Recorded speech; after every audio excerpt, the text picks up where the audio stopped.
Today I'm going to test the theory of this messy happy. It's Tuesday, it's really cold again, and I don't want to run. I really don't want to do this run. I took a week off last week because I was sick all week, and I ran on Sunday with the club, a longish one. I think I did 12k. I ran last night just 35 minutes easy just to get back into the swing of things, and now it's Tuesday and I'm going to do 55 minutes easy, but I don't want to go. So this messy happy theory is get changed, get out, make yourself do 10 minutes, and if after 10 minutes you don't want to run, you come back. He maintains that 9 times out of 10, once you get the 10 minutes done, you're good to go. I totally agree with him, so I'm going to get my 10 minutes and see how I feel.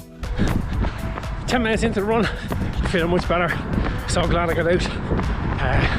Clipping along at 4:51 per kilometre, nice and easy, feeling good, feeling almost back to normal after the sickness last week. So the question is, poor old GoPro actually cannot withstand the cold weather. In the park earlier and it just died, it packed up. I was talking to her for a few minutes and realised it wasn't on. So I'm back in work now. But the question I suppose was, is it a good idea to run when you're sick? And I would say for the most part, no, it's not. When we're training to try and increase fitness and get stronger and faster, we're using mainly using a method called a progressive overload, and the progressive overload puts stress in your body every week, and it's dealing with that stressor. If you can deal with that stress and work your way through it, you get fitter, faster, stronger.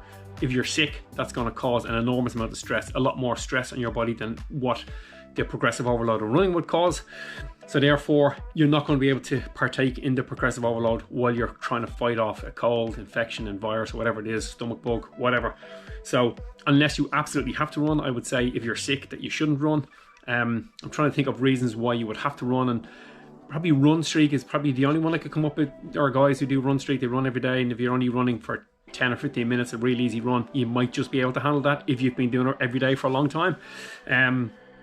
Apart from that, maybe if you're doing some sort of specific training, if you had a tummy bug while you were in a taper leading up to racing, that might be a case that you could just get a little bit of running done. But for the most part, I would say if you're sick, if you have a cold, flu, particularly COVID, I would say definitely just take the time off running until you feel better.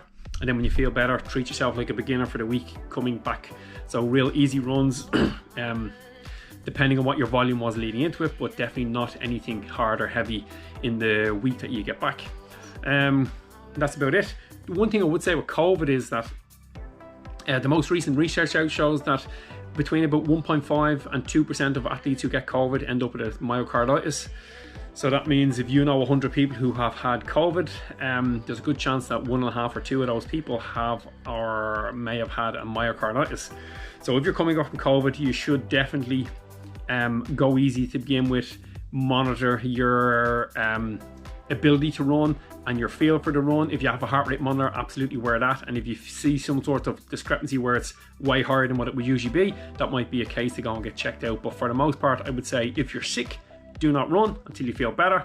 And when you feel better, take it easy, get back very gradually, and don't do any mad workouts in the week or two until you feel that you're back to 100%. Anyway, from there guys, run far, run fast, but most of all, run sensible.